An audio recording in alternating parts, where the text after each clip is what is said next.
Absolutely. Did you see any major differences in terms of coaching from the college viewpoint and from the professional? Absolutely.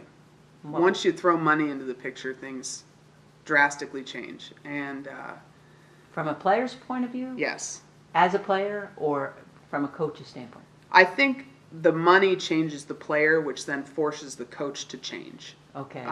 It was almost as if players have more control over the team than the coach does. You know, the coach is there and has to manage personalities more than anything and make sure everyone's getting along and you're getting enough touches and you're getting enough touches and everyone's happy, which is very different than college.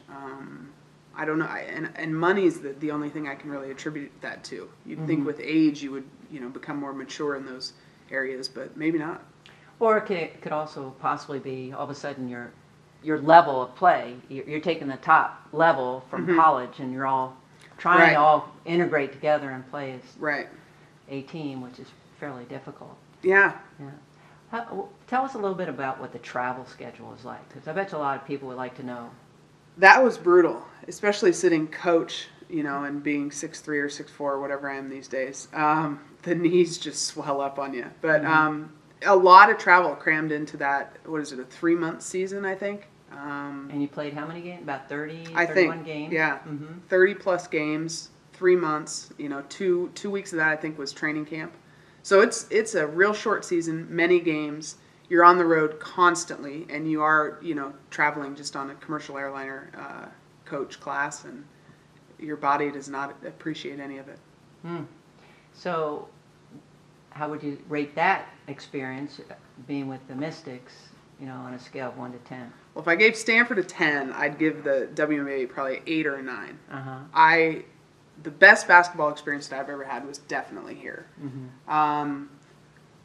That said, I would still go back and do the pro over again. It was still a great experience, and something that, you know, I really learned a lot from. So when you finished with the Mystics, where'd you go from there? I was applying to law schools actually through this professional basketball stint that I had, and I knew I wanted to go into law school. It was just a matter of when. My right knee kind of gave out on me before I had planned it to, and that pushed me into law school a few years earlier than I wanted to be there. But nonetheless, I was there. I went to law school at Santa Clara and finished up there in 2003. And what are you doing now? Took the bar, passed the bar, and now I'm practicing law. Are you specializing in anything?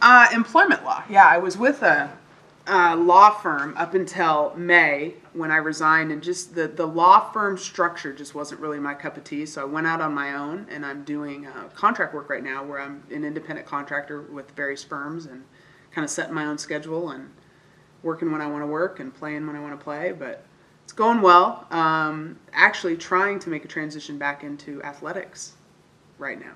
So get back in on the administrative side of things in a college or maybe with the WNBA, something along those lines.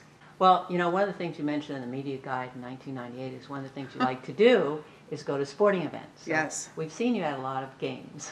I come to them religiously. And do you ever go down and meet with the players, or have you ever been able to take time off from work to go to a practice? What's kind of your role now that you're an alumni of the program? Let's see, I am very involved in our alumni group, the C Club, so I help out with that. I know quite a few of the players, and you know, just try to joke around with them when I get a chance to see them. I do come to practice every now and again, but it's tough when it's just smack dab in the middle of the day. But I'm, you know, at all the games, and go to the men's games as well. I go to football games, so I really enjoy. Stanford Cardinal. Absolutely. Bleeding Cardinal. Absolutely. You ever want to put those sneakers back on again? Yes. Although then, you know, like as soon as I get up and have to walk down the stairs, my knees will just start hurting. So I probably have to think twice about it. Well, I remember this one time, I was actually up in Tahoe skiing, and I was surprised to see you there. Yes. And I said, you know how to ski? Yes. And do you remember what you told me? No. You said, of course I know how to ski. I'm from Idaho. Yeah, there you go. And I always thought that was kind of interesting because, you know, if you've been playing basketball most of your life. Were there ever any restrictions by your coaches in terms of what you could or you couldn't do No. outside of basketball? Oddly enough, no. My high school coach was a supporter of skiing almost. There wasn't a lot of time to get to the mountain, but when we did have downtime, pretty much everyone on our team skied. So it was, it was just something that was going to happen. And I was shocked when Tara said she didn't mind if we skied over the break, as long as you had done it beforehand. It wasn't something she wanted you to go try for the first time. So that was pretty interesting. So oddly enough, I never had a coach put a constraint on me that way. Well, I think Tara's a pretty excellent skier. So I've heard that. Sure, I've heard that. Part of that. Yeah. So yeah. Well, speaking of Tara, and you've talked a little bit about Nancy Darsh and your French coach when you were over in the European League. If you had one word to describe Tara, what would it be? One word. Intellectual. I think she's a student of the game, and I think she really tries to impress upon her players that skill and that, I wanted to say intensity as well, is another word I'd use for her. And I really appreciate that. Do you find that players appreciate her more once they leave the program?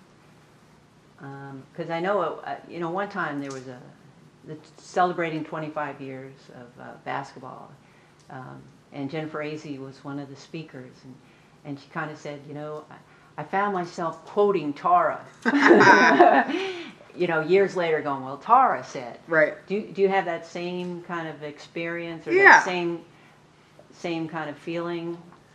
I think as you mature and have some distance and time between your experience here, you do appreciate more than you did when you were here. But I definitely appreciated things while I was here.